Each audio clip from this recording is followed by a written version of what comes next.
Hey, it's Mr. Shrum, and I am back again with the anatomy lesson walkthrough for Unit 3.2. And we talked about the leg last time. Now we're going further down the leg. And we're going to talk about the ankle and the foot. So this will sound a lot like the wrist and hand lesson, but we're going lower on the body. So the muscles that are acting on the ankle and foot are located on the lower leg. There are no muscles on the anterior medial aspect of the leg. So your shin doesn't have any muscles going on in the front. It's all in the back. There are groups of muscles on the anterior, lateral, and posterior aspects of the leg. And here are those muscles: the Tibialis Anterior, Peroneus Longus, Gastrocnemius, and the Soleus. And we'll get into each of those right now. The Tibialis Anterior dorsiflexes the ankle and inverts the foot at the ankle joint. This muscle is easily felt on the anterior lateral portion of the tibia. So if you see in this picture here, wham. The origin is the lateral condyle and body of the tibia. The insertion point, the insertion is the first metatarsal and the cuneiform, or a tarsal bone.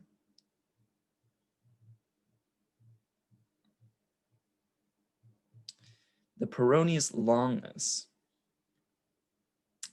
plantar flexes and everts the foot at the ankle joint. The Peroneus Longus is a long, flat muscle on the lateral aspect of the lower leg. It passes under the arch of the foot to insert on the first metatarsal and cuneiform. The origin is the lateral condyle of the tibia and the head and shaft of the fibula. The insertion is the first metatarsal and the cuneiform, a tarsal bone. So it sounds a lot like this one, with a bit more in the origin section. The gastrocnemius plantar flexes the foot at the ankle joint. It also flexes the lower leg at the knee joint. So it flexes at the ankle joint and the knee joint. The gastrocnemius is the large superficial muscle that makes up the bulk of the calf. So anytime you're standing on your tippy toes or running, this is the calf muscle, really. And the origin, there are two heads. The first head originates at the lateral epicondyle of the femur, while the other head originates at the medial epicondyle of the femur. The insertion, posterior surface of the calcaneus. It inserts to the calcaneus by the Achilles tendon.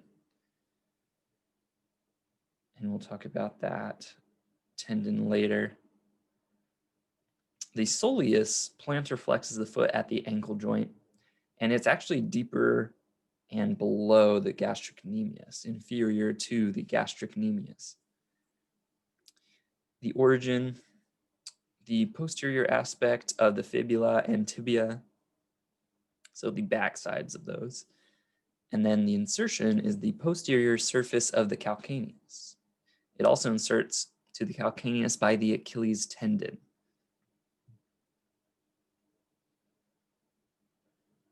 So the movements of the ankle and foot include plantar flexion dorsiflexion, eversion, and inversion. Let's take a look at each of those. So plantar flexion is when you're pointing your toes down towards the ground.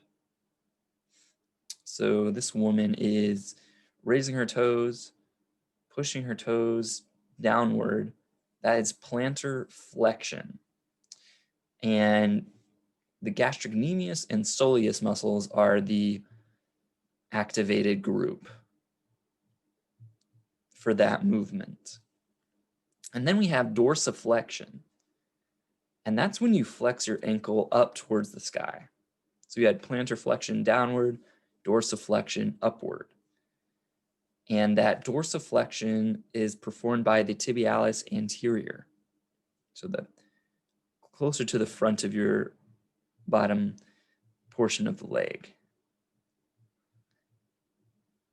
Then you have eversion and inversion. Eversion is when you roll, when your foot rolls outward.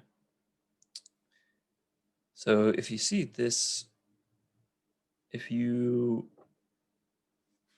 push your ankle outward and have your inner toe kind of move in towards the center of your body, that's eversion. That's like when you roll your ankle, if you've ever done that before, you're everting your foot. And the Peroneus Longus is the muscle in control of that. And then you have inversion, and that's when the foot rolls inward, like this picture here. So if your ankle comes in towards the center of your body and your pinky toe kind of turns upward, that's inversion. So study this picture here, because I think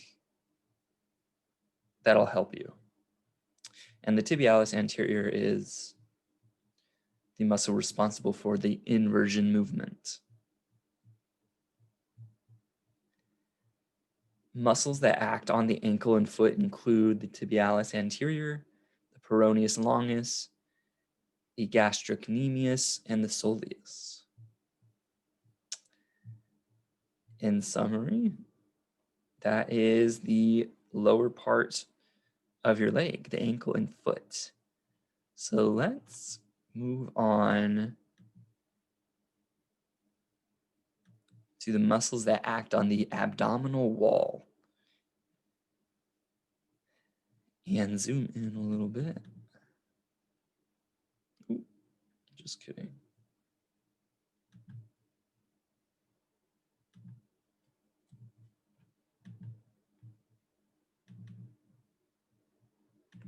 There we go. Much better. All right, so we talked about the ankle and foot. Now we're going to look at our core, the abdominal wall. The muscles of the abdominal wall supports and protects the organs of the abdominal cavity. And they also help us breathe. There is a broad aponeurosis or layer of connective tissue that runs the length of the anterior abdomen, known as the linea alba. Right there. And this abdominal wall is composed of 4 pairs of flat sheet-like muscles. We have the external oblique, the internal oblique, transverse abdominis, and the rectus abdominis. Your external oblique, when both of these contract on either side of the abdominal wall, they compress the abdomen and draw the thorax downward. And this helps you suck in your gut. When one contracts, it causes lateral rotation. So if you just flex one of your obliques on the side, you're going to be rotating to the side. The origin points for the external oblique are the lower ribs, and the insertion is the iliac crest and the linea alba.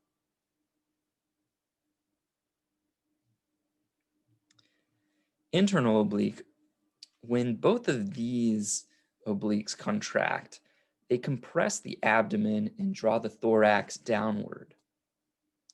In other words, it aids the external oblique to suck in your gut. And like the external oblique, if you only contract one, it causes lateral rotation. So both of the obliques work to bring in your guts or bring in your stomach. The origin point for internal oblique are the iliac crest, inguinal ligament, and the lumbar fascia. Insertion point is the linea alba, the costal cartilages of the lower ribs. So it's the reverse of the external oblique.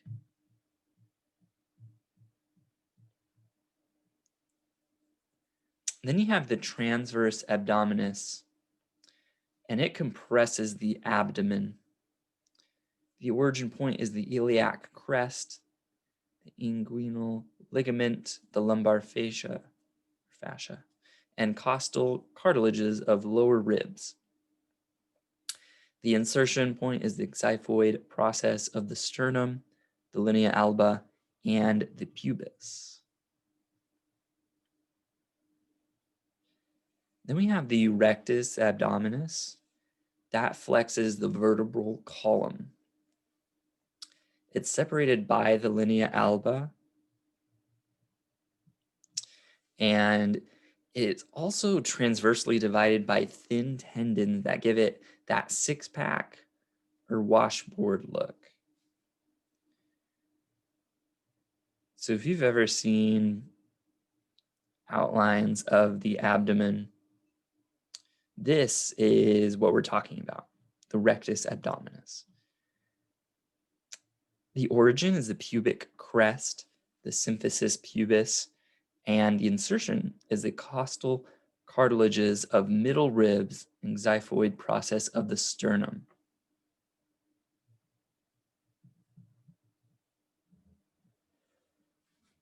The muscles on the posterior side of the abdominal wall act upon the vertebral column. These muscles are strong because they provide support and movement in resistance to gravity.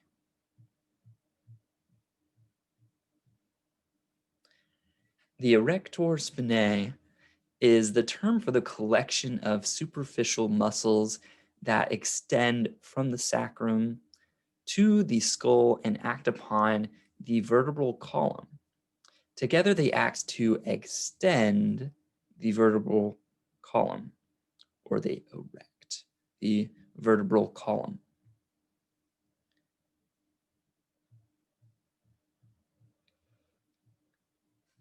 The muscles that act on the abdominal wall and vertebral column provide the following trunk movements: flexion, extension, hypertension, lateral flexion, and rotation.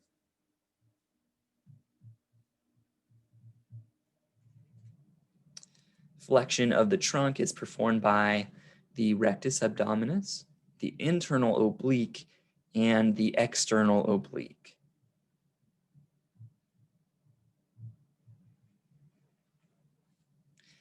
Extension and hyperextension of the trunk is performed by the Erector Spinae, right here. So if you're ever trying to do this, I guess yoga or any type of stretching, mobility exercises, this is what you'd be using. And then if your lateral flexion of the trunk is performed by the obliques and the Erector Spinae. So if you're flexing to one side or the other, these are the muscles you'd be using. rotation of the trunk is performed by the obliques and the Erector Spinae. So if you ever worked out or done those rotating, I don't even know what you would call them, twists. I've heard them called twists. They're called lots of things, but when you're rotating your body from side to side, these are the muscles you're using. The abdominal wall is composed of 4 pairs of muscles: the external oblique, the internal oblique, the transverse abdominis, and the rectus abdominis. And this can all be seen here.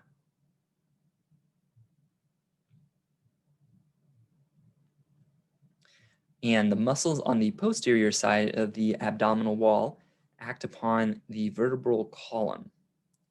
So your spine, your spinal cord. And these muscles work together to extend the vertebral column and are known as the Erector Spinae, right? So these were summaries of what we looked at before. And that's the end of that one.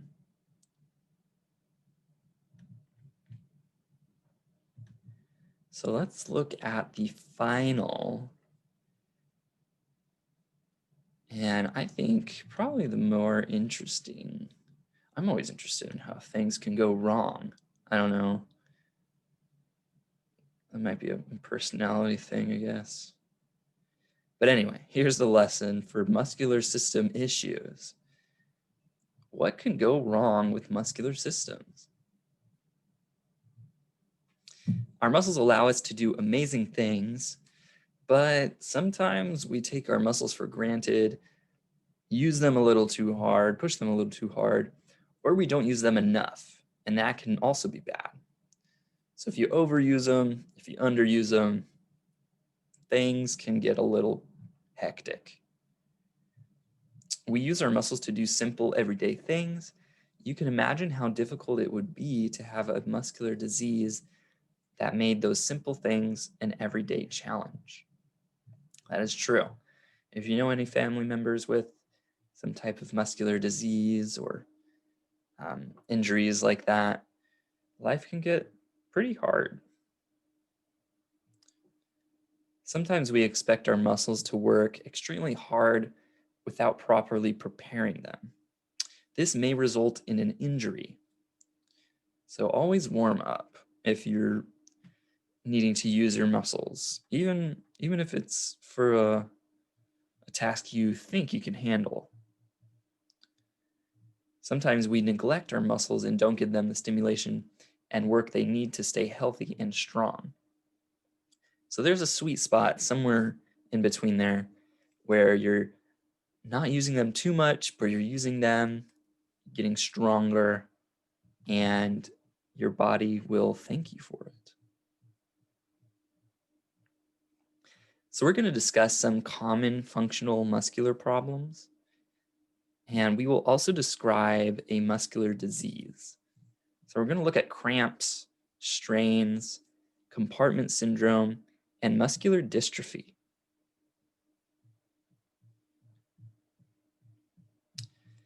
Cramps, muscle cramps, or spasms are characterized by the muscle suddenly becoming tense. This can cause a sharp pain if you've ever felt that before, but your muscle is contracting with a mind of its own. You're not doing the flexing, but it's flexing and it hurts your body. And this can happen anywhere. I get them in my legs mostly, like a Charlie horse, they're called. And here are some of the common sites. Calf, yes, I get those in the calf. Foot, quadriceps, hamstrings, hands, arms, abdomen, and rib cage. Those sound painful. I've had it in the legs, but these are some common sites for other people too. So what are the risk factors? What's going on? You may get a muscle cramp when you are exercising or even when you are sleeping. That's been the case for me, is when I'm not using the muscle and then it suddenly starts cramping up, spasming. And why that's the case, maybe there's poor blood circulation. Maybe you're sleeping on the area incorrectly, or muscle fatigue, which means your muscles are tired. You didn't stretch, you're dehydrated. Maybe you exercise too hard in the heat. And heat stroke's another thing, but that can also affect your muscles too. Maybe you're deficient in some of these minerals, like sodium, magnesium, or potassium. And in women, calcium deficiency is another risk factor. Well, how do you treat these cramps? You can treat them on your own,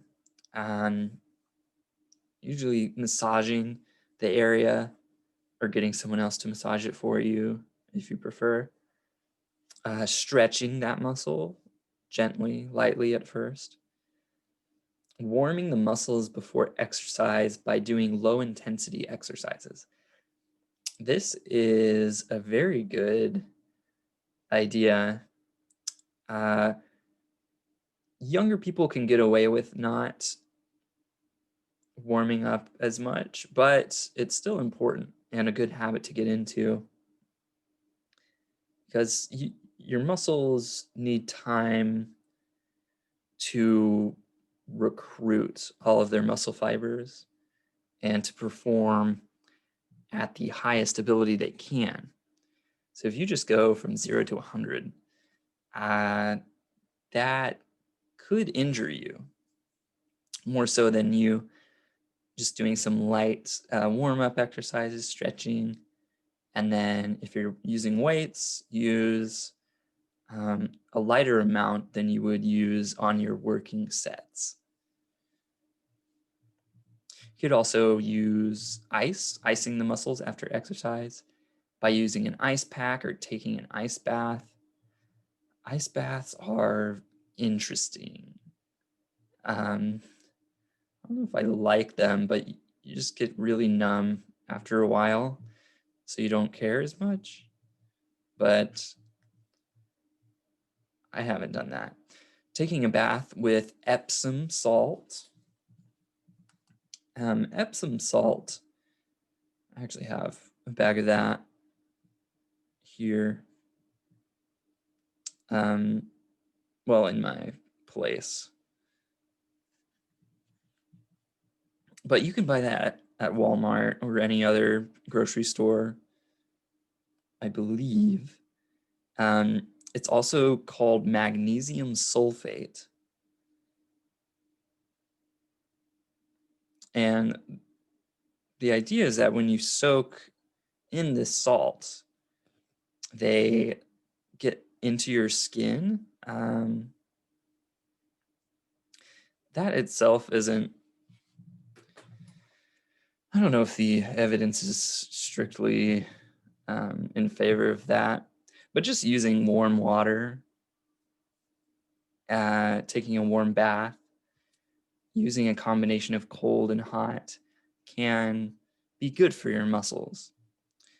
And then I think the Epsom salts just gives it a different feel, the water a different feel. And then hydrating, like with electrolytes, especially if you're working out hard, if you play soccer, football, cheer, gymnastics, lots of sports where you're exerting yourself. And especially if you're sweating a lot, that's a sign that you may need to hydrate, especially with something with electrolytes. But how do you prevent them altogether? They are common. but you can do a few simple things to reduce the likelihood of getting muscle cramps. Eat foods high in vitamins, magnesium, calcium, fruits, veggies,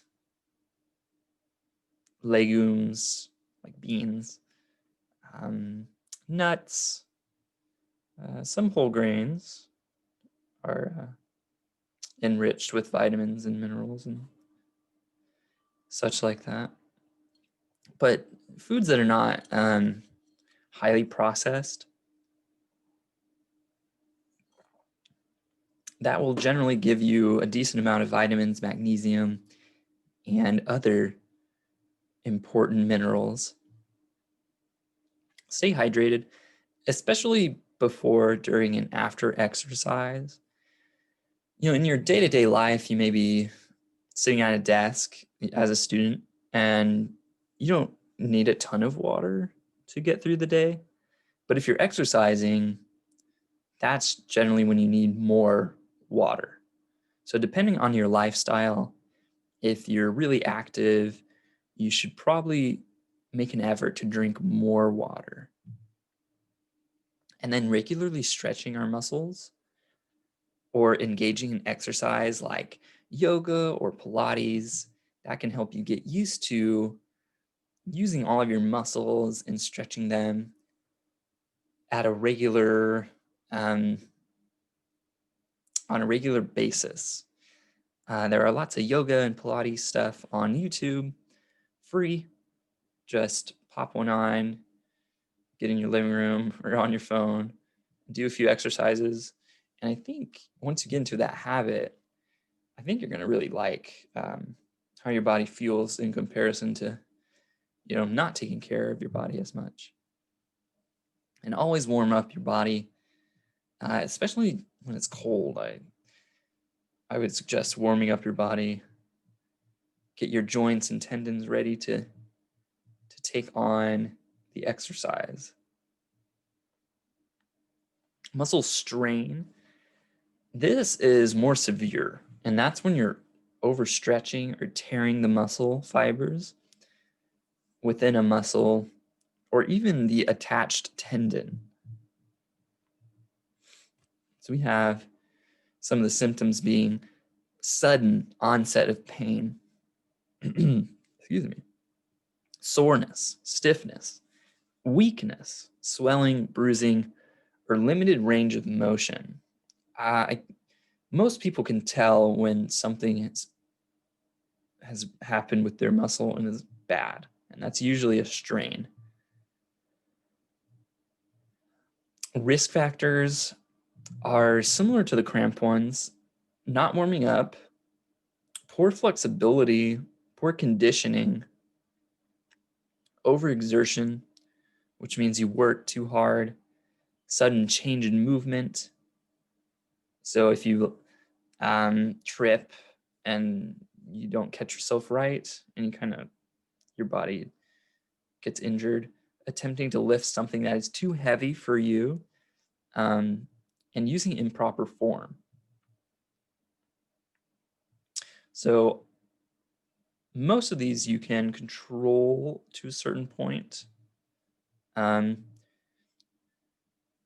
Use best form as possible. Stay away from things that are too heavy unless you've been training and you've done the appropriate preparation. Careful in sports. I know sometimes it's unavoidable, but if you're changing direction and you don't plant your foot correctly, you could injure yourself. So just watch out, practice, and your body will get better at not getting injured. But sometimes your body does get hurt. And treatment, you can use the RICE method.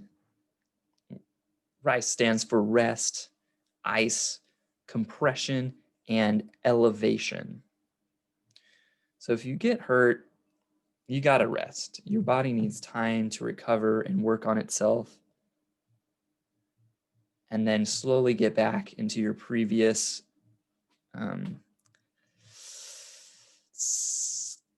situation or program.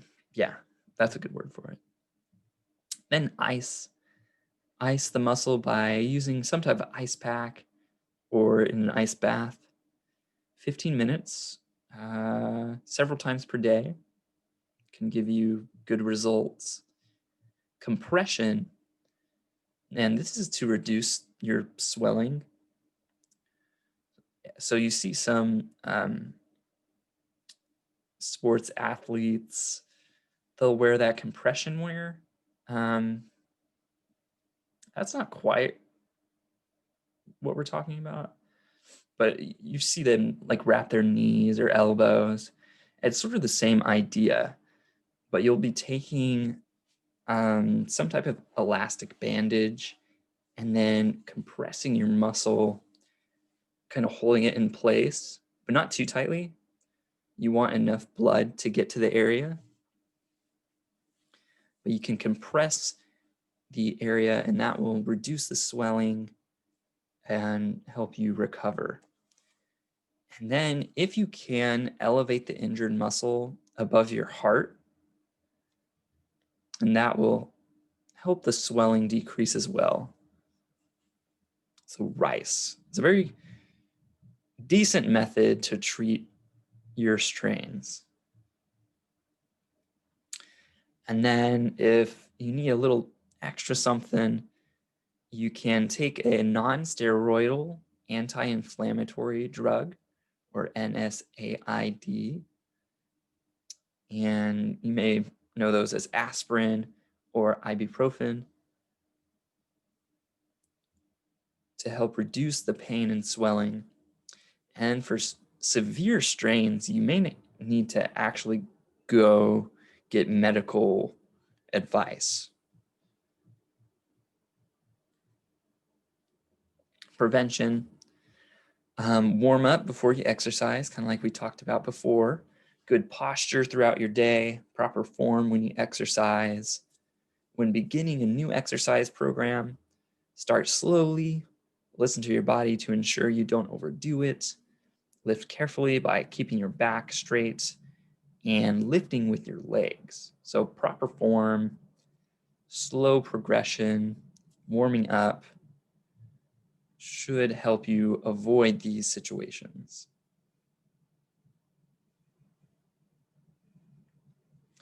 Then we have compartment syndrome.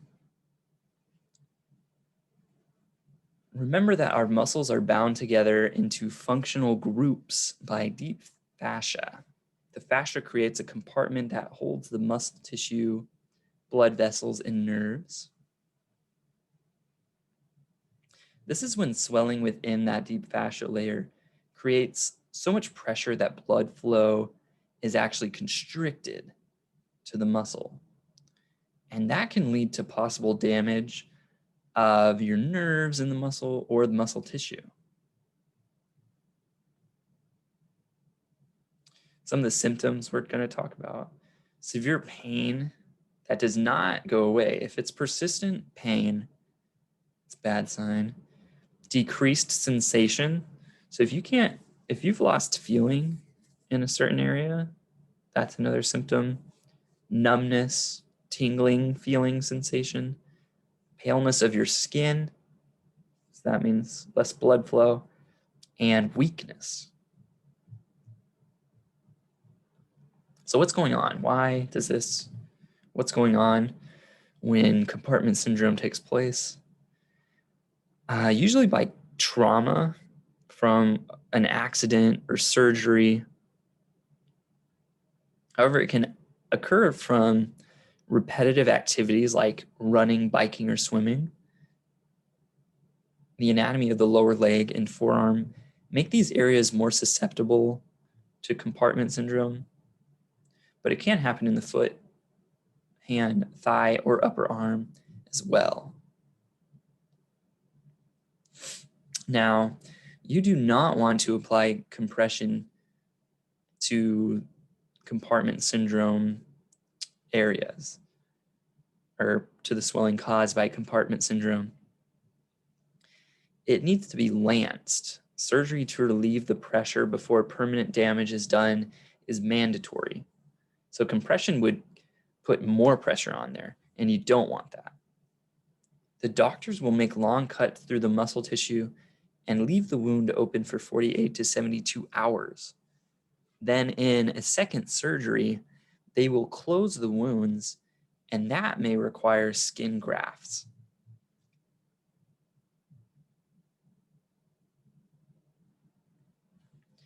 Prevention. You may not be able to prevent the trauma that leads up to the compartment syndrome, but it's important to prevent further complications by asking a doctor, seeking some type of medical attention if you have any of these compartment syndrome symptoms. And this is especially true if you have recently experienced trauma, undergone a surgery, or are in a cast.